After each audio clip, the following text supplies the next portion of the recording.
Hello student, हम आज बात करेंगे अनसपोर्टेड बीम के डिज़ाइन के बारे में, जो हमारा पार्ट 4 होगा। प्लीज़ दोस्तों, मेरे चैनल को स्टार्ट करने से पहले मैं चाहूँगी कि इसे लाइक, शेयर एंड सब्सक्राइब कीजिए। आपके पास अगर सही में मेहनत करना है इस पेपर को, तो प्लीज़ मेरे वीडियो को पूरा लास्ट तक देखिए, आपको सारे कॉन्सेप्ट समझ आ जाएंगे। चलिए हम बात करते हैं क्वेश्चंस के ऊपर कि क्वेश्चंस क्या कह रहा है। सबसे पहले हम ये जानने की कोशिश करते हैं कि क्वेश्चन कह क्या रहा है। तो कहता है कि calculate the design bending strength. हमें क्या निकालना? बेंडिंग स्ट्रेंथ, ठीक है। Design bending strength of ISLB Indian standard light beam 300। ये ओवरऑल हाइट है और 1 मिलीमीटर में इसकी वेट कितनी है? 0.369 न्यूटन पर मीटर। लैटरली अनसपोर्टेड है। लैटरली तो है बट ये क्या है? अनसपोर्टेड का केस है। Assume it is a case of low shear. मतलब हमने अभी तक लो शियर और हाई शियर को आइडेंटिफाई करते थे, वो स्टेप यहाँ पे हमने एलिमिनेट कर लेंगे। क्यों? क्योंकि एज्यूम कर दिया गया है, आपको क्वेश्चन में पहले से बता दिया गया है। ये किसका केस है? लो शियर का केस है। ये क्या है? लो शियर का केस है। The effective length of beam, यहाँ पे जो इफेक्टिव लेंथ ऑफ बीम है उसे मैंने L suffix small l small t से डिनोट किया है और वो कितना है? 4 मीटर। हम स्टील की कौन सी ग्रेड यूज कर रहे हैं? 410।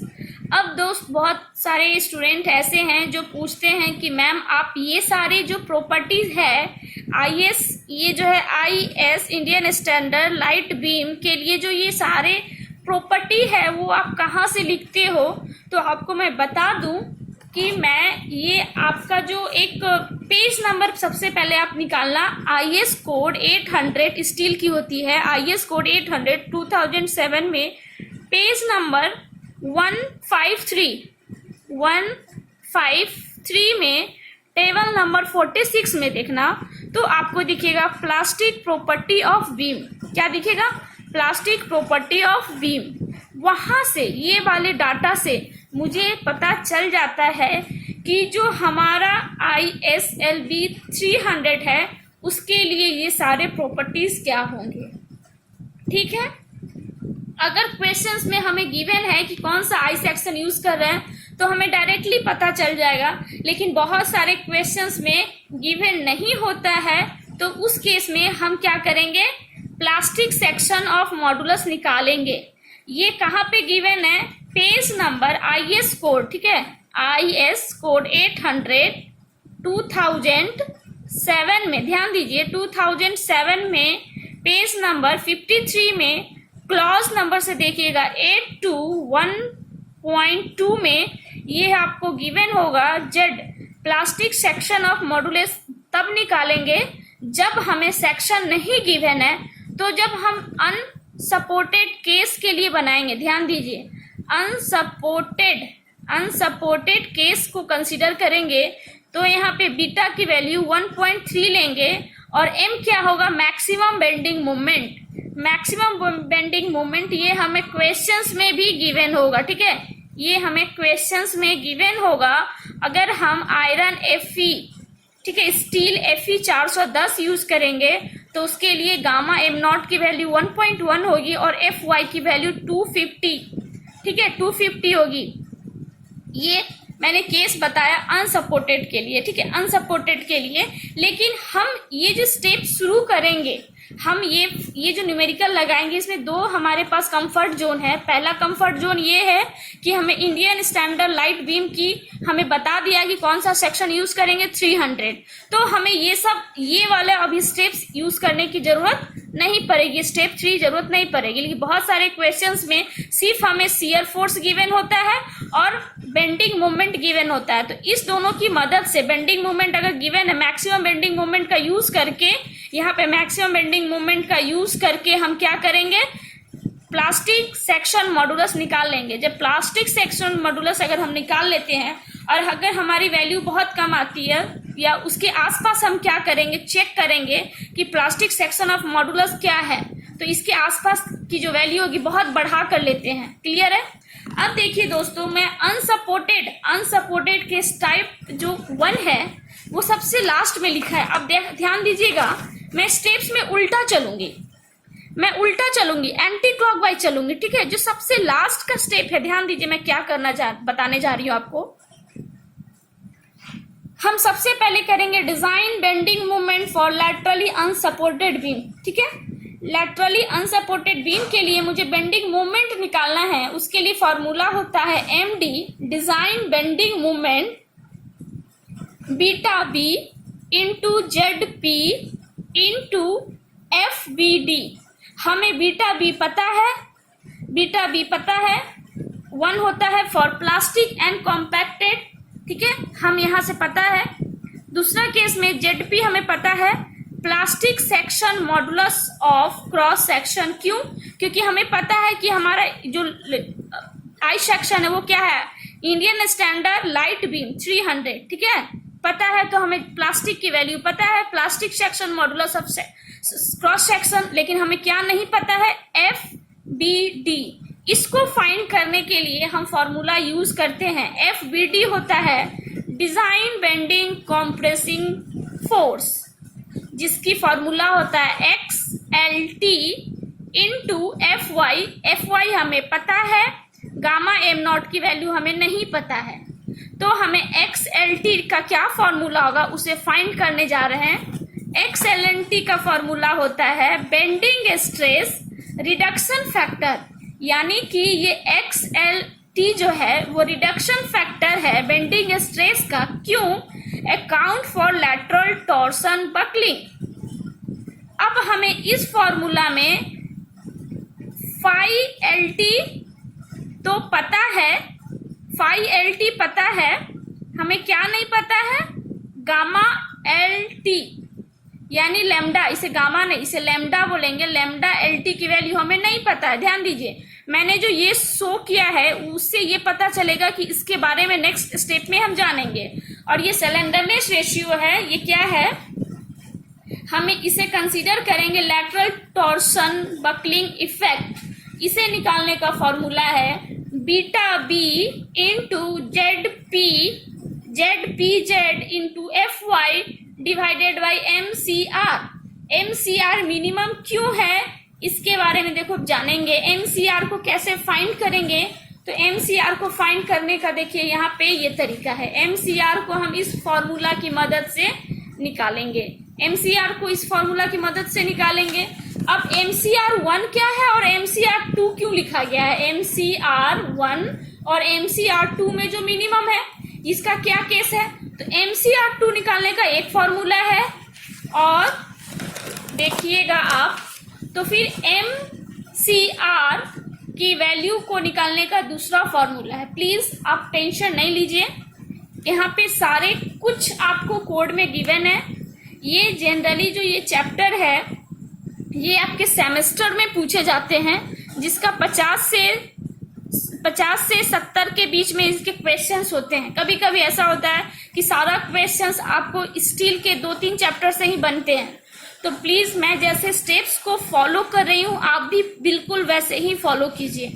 चलिए, सबसे पहले हम कहाँ थे, हमारे पास है ISLB 300 at the rate of 0369 Newton पर मिलीमीटर। मतलब समझ आ गया। इफेक्टिव लेंथ 400 है, लो शियर का केस है तो हमें लो शियर चेक करने की जरूरत नहीं है, तो हम डायरेक्ट इसकी प्रॉपर्टी निकाल लेंगे। इस सेक्शन की ओवरऑल डेप्थ कितनी हो गई 300। विड्थ ऑफ फ्लेंज कितना है, विड्थ ऑफ फ्लेंज 150 mm है, ये हमें IS कोड से मिल जाएगा, पेज नंबर 153। आप चाहो तो ये वाला डाटा नोट कर सकते हैं, 153 page number, table number 46, plastic property of beam. आपको वहां से फिर मिल जाएगा thickness of web, thickness of flange, radius of root, radius of gyration about x axis, radius of gyration about y axis, plastic section modulus about z axis, elastic section modulus about z axis, moment of inertia about z axis, z axis को ही हम x axis मानते हैं, और moment inertia about y axis. ये सारे जब given है तो हमें डी की वैल्यू निकालने का फॉर्मूला पता है, effective depth of web D minus 2 into thickness of flange plus radius of root. जब मैंने इसे सॉल्व किया तो मेरे पास आया, सॉल्व करने के बाद हमारे पास इसकी वैल्यू आ गई 251.2। 250, इसको अगर हम सॉल्व करेंगे तो इसकी वैल्यू आ जाएगा 251.2, ठीक है, 251.2। अब जब मेरे पास हमें पता चल गया डी कितनी है, तो हम इस फॉर्मूला का यूज करेंगे। ये वाले जो फॉर्मूला है मोमेंट ड्यू टू टॉर्शन, ये हमें आईएस कोड, ठीक है, आईएस कोड क्लॉज नंबर 8221 में गिवन है। और प्लीज आप इस बड़े से फॉर्मूले को देख के बिल्कुल मत डरिए, ये आपको रटने की जरूरत नहीं है, ये आपके आईएस कोड में गिवन है। बस आपको टर्म्स के बारे में जानना है कि कौन सा टर्म्स क्या है। हमने अभी जो लास्ट स्टेप में क्या किया, हमने आईएस कोड को देखा और आईएस कोड की मदद से अभी तक आईएस कोड की मदद से मैंने ये फॉर्मूला लिख लिया, ये आईएस कोड में ये गिवन है। और ये जो है प्रॉपर्टी वो स्टील टेबल में गिवन होता है। स्टील टेबल के पेज नंबर 153 में अगर आप देखोगे, स्टील टेबल में अगर आप देखोगे तो आपको सारी प्रॉपर्टी मिल जाएगी। अब देखिए मैं क्या बता रही हूं आपको कि मुझे moment due to torsion MCR1 निकालना इस फॉर्मूला की मदद से। और इस फॉर्मूला में हमें अननोन है, वो है LT। ध्यान दीजिए, LT हमें नहीं पता है क्या है, G नहीं पता है, IT नहीं पता है और IW भी हमें नहीं पता। ये IW है, IW भी हमें नहीं पता है। तो सबसे पहले हम जानते हैं यहाँ से, ये फॉर्मूले की मदद से, देखिए ध्यान दीजिए, मैं बताने की कोशिश करूंगी कि हमारा G क्या है। G हमारा है शियर मॉडुलस। G क्या है? Shear modulus. और शियर मॉडुलस का फॉर्मूला होता है E Young's modulus divided by 2 plus 2 into 1 plus mu. Mu की वैल्यू होती है 0.3, ठीक है। और जब इसे हम सॉल्व करेंगे तो 76.93 इंटू 10⁻³ अब हमारा जो IT है, IT देखिए यहाँ से IT जो है उसे निकालने का फॉर्मूला होता है, आप इसे फिर से मैं लिख देती हूँ समझाने के लिए, BI इंटू TI का क्यूब डिवाइडेड बाई 3। अब इसमें जैसे कि मान लीजिए ये हमारा I सेक्शन है, अगर ये I सेक्शन है तो 2 फ्लेंज होगा, ये फ्लेंज 1 हो गया, ये फ्लेंज 2 हो गया, लेकिन वेव हमारा 1 है। तो इसके लिए क्या फॉर्मूला होता है, BF होता है width of flange. Width of flange 1 है, 2 है, तो 2 टाइम्स ऑफ 150 फ्लेंज की विड्थ है। और थिकनेस ऑफ फ्लेंज कितना गिवन है, 9.4। ये किसके लिए मैं निकाला, फ्लेंज की, यानी फ्लेंज की विड्थ और फ्लेंज की थिकनेस मैंने निकाल ली। अब T का क्यूब है तो मैंने T क्यूब कर दिया, प्लस वेव के लिए क्योंकि ओवरऑल हमें निकालना है टॉर्शनल कांस्टेंट। IT का मतलब होता है टॉर्शनल कांस्टेंट, तो फ्लेंज के लिए हमारा निकल गया। अब वेव के लिए क्या होगा, BI में क्या करना है, वेव के लिए 300 हमारा क्या है, ओवरऑल डेप्थ है। वेव पूरा ये पोर्शन वेव में आएगा, ये पूरा पोर्शन वेव में आएगा, ठीक है। अब वेव का ये पोर्शन, ध्यान दीजिए, वेव का ये पोर्शन डबल टाइम्स आ जाएगा और ये पोर्शन डबल टाइम आ गया, क्योंकि ऑलरेडी हमने फ्लेंज में कंसीडर कर लिया। तो 2 टाइम्स हम घटा देंगे, दो बार इस एरिया को हम घटा देंगे, किससे, वेव से, तो B से। तो टोटल डेप्थ जो हमारा है, देखोगे टोटल डेप्थ हमारा 300 है और हमें माइनस कितना करना है, इतना थोड़ा सा इतना हाइट माइनस करना है। तो थिकनेस ऑफ वेव से माइनस कर देंगे, थिकनेस ऑफ फ्लेंज, जो थिकनेस ऑफ फ्लेंज है उसको माइनस कर देंगे। तो एक बार यहां से माइनस कर दिया, इसको मैं समझाती हूँ, ये ध्यान दीजिए। जैसे हमारा ये I सेक्शन है, ये हमारा I सेक्शन है, ये ओवरऑल डेप्थ हो गई हमारी 300। बट हमें वेव की निकालनी है। वेव के लिए तो वेव का ये जो है वो फ्लेंज के बराबर हो गया, तो थिकनेस ऑफ फ्लेंज हमने माइनस कर दिया 9.4 into thickness of wave given है 6.7 क्यूब डिवाइडेड बाई 3। जब मैंने इसे सॉल्व किया तो ये आ गया 11.13 इंटू 10⁴ मिलीमीटर 4। समझ आ गया टॉर्सनल कांस्टेंट कैसे निकला? प्लीज अब टॉर्सनल कांस्टेंट को ध्यान से समझ लीजिए। अब हम बात करेंगे IW। IW होता है वार्पिंग कांस्टेंट। ये वार्पिंग कांस्टेंट क्या है इसके बारे में हम डिस्कस करेंगे, बट पहले इसे जान लेते हैं कि इसे निकालते कैसे हैं। इसकी फॉर्मूला होता है IW बराबर 1 माइनस BF। BF की मतलब BF निकालने का अलग से फॉर्मूला होता है, मैं बताऊंगी, into BF into IY।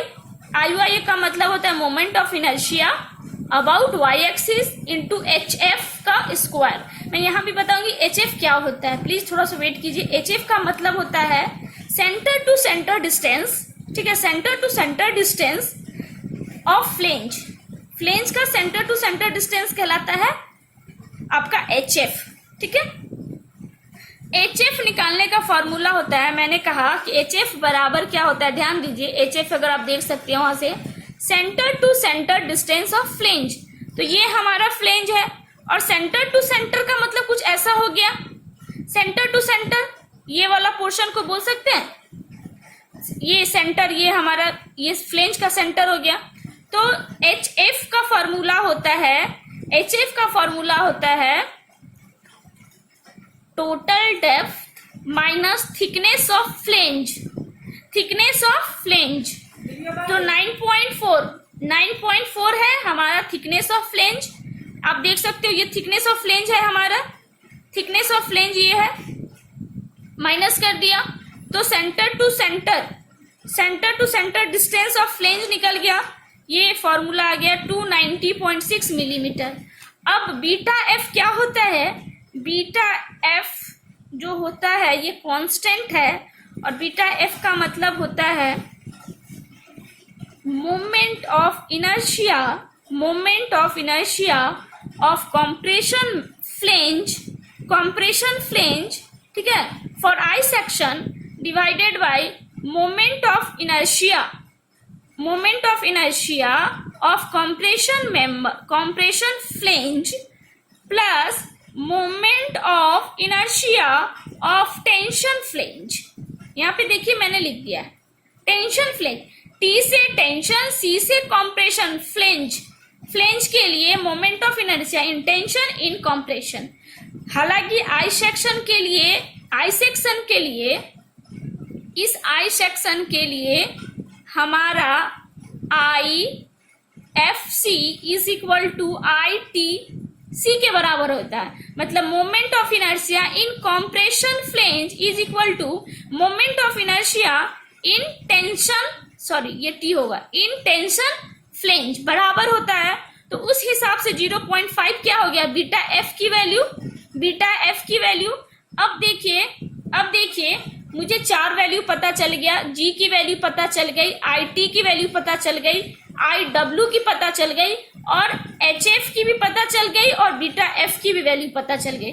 Please आप कंफ्यूज मत होइए, इस फॉर्मूले पे सारे वैल्यू को डालिए। सबसे पहले क्या हो जाएगा पाई स्क्वायर, ई क्या है यंग्स मॉडुलस 250, आई वाई की वैल्यू हमने निकाल रखा है। आई वाई की वैल्यू कितनी है? Moment of inertia about Y axis. देखिए आई वाई की वैल्यू 376 इंटू 10⁴, ठीक है, मिलीमीटर 4, ठीक है, पावर 4 हमने डाल दिया। आई वाई की लेंथ यहाँ पे मैंने पहले ही बता दिया है, ये देखिए ये ऊपर में जो क्वेश्चंस में है मैंने 4000 मिलीमीटर में कन्वर्ट कर दिया है। एल टी इफेक्टिव लेंथ जो है, इफेक्टिव लेंथ वो क्वेश्चंस में गिवन है, ठीक है, तो मैं यहाँ पे बनाती हूँ, इसलिए मैंने जगह छोड़ दिया है ताकि आपको समझ आए। आप चाहो तो मैं यहाँ पे इस डाटा को डालती हूँ, ध्यान दीजिए।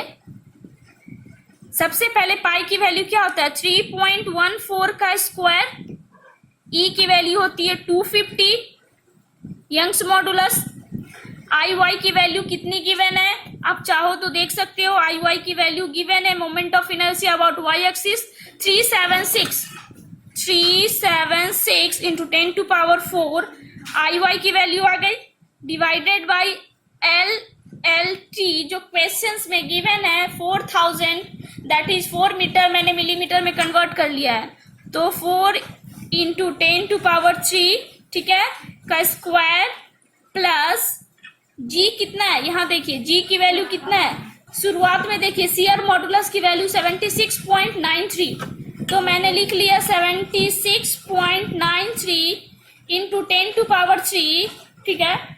उसके बाद टी, आई टी की वैल्यू कितनी है, आई टी की वैल्यू मैंने निकाल रखी है, आई टी की वैल्यू है आपका 11.12, यहाँ हो जाएगा 11.12 इंटू 10⁻4, फिर हमारा क्या है, ई की वैल्यू कितनी है, ई की वैल्यू हमारी है 250, आई डब्ल्यू की वैल्यू मैंने निकाल रखा है, आई डब्ल्यू की वैल्यू है 7.94 इंटू 10⁻4 और डिवाइडेड बाई कितना है, whole divided by L T, यानी कि 4 इंटू 10⁻3 का होल स्क्वायर।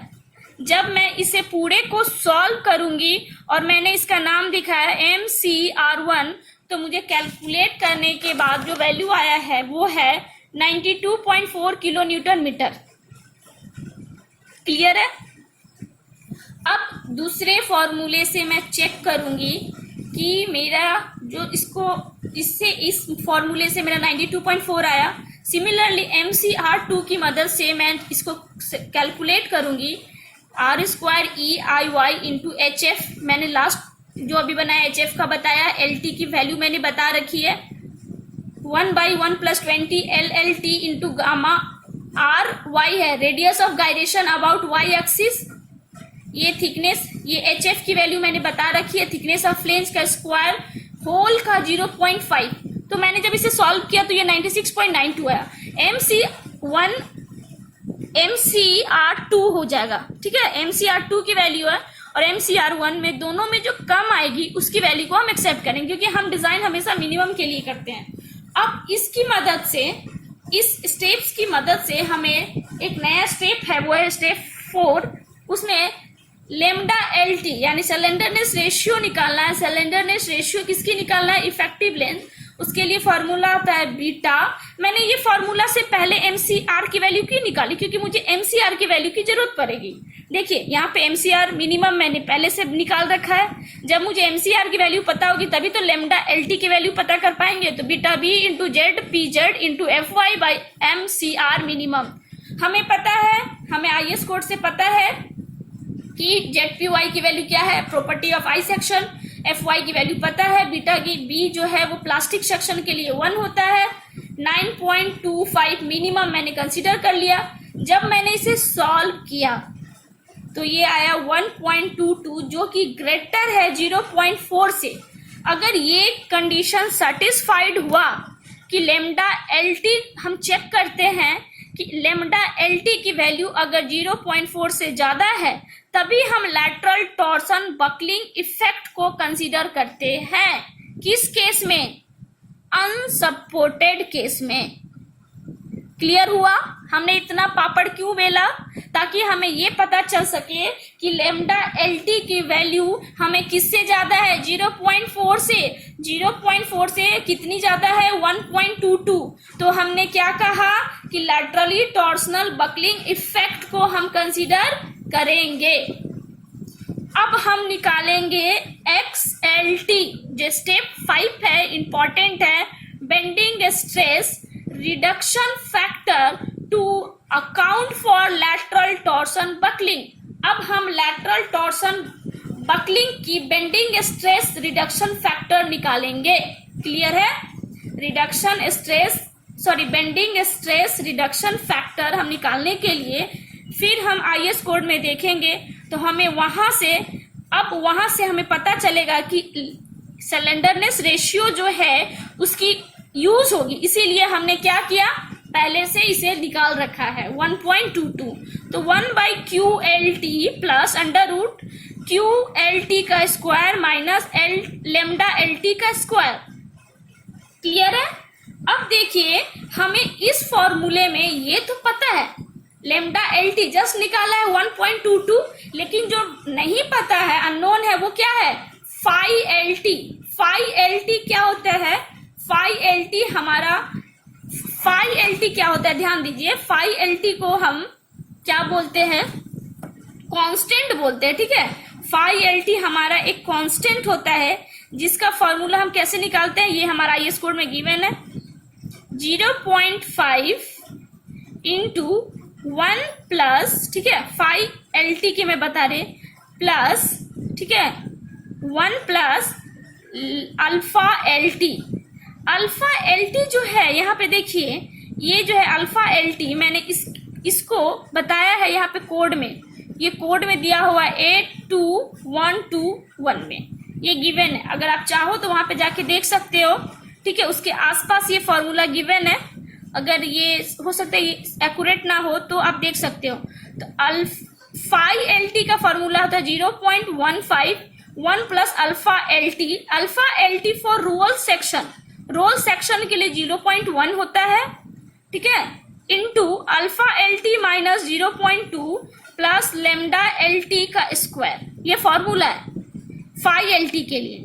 और हमारा अल्फा एल टी का वैल्यू होता है 0.21 फॉर रोल्ड सेक्शन और 0.49 फॉर वेल्डेड स्टील सेक्शन। तो हमारा कौन सा सेक्शन है? रोल्ड सेक्शन है। तो हम अल्फा टी की वैल्यू कितना डाल देंगे? 0.21 इंटू अल्फा एल टी की वैल्यू कितना है? Sorry not alpha L T, lambda L T की वैल्यू 1.22 है minus 0.2 plus alpha L T की वैल्यू अगेन कितना है 1.22 का स्क्वायर। जब मैंने सॉल्व किया तो 1.35 आया। 1.3 जो वैल्यू है इसे हम यहाँ पे रख देंगे। जब मैंने इसे सॉल्व किया तो एक्स एल टी की वैल्यू आ गई 0.51। अब देखिए हम क्या करेंगे, एफ सी बी यानी डिजाइन बेंडिंग, सॉरी अब हम क्या निकालेंगे, डिजाइन बेंडिंग कॉम्प्रेसिव फोर्स। उसके लिए हमें एल टी की जरूरत पड़ेगी, X L T into F Y by gamma M nought. X L T की वैल्यू हमने निकाल रखा है 0.52 इंटू 250 बाई 1.1 1118.2 हमारा वैल्यू आ गया। अब हम बेंडिंग मोमेंट डिजाइन करेंगे किसके लिए? फॉर अनसपोर्टेड बीम के लिए। तो उसके लिए हमें एफ बी डी की जरूरत पड़ेगी जो मैंने निकाल रखा है। जब मैं बीटा बी की वैल्यू 1 डालूंगी, किस लिए? क्योंकि मैंने चेक किया ये हमारा कौन सा केस है, प्लास्टिक सेक्शन मॉडुलस। ठीक है, तो बीटा बी की वैल्यू क्या है 1 है, जेड पी की वैल्यू हमें पता है और एफ बी डी की भी वैल्यू हमने निकाल रखा है।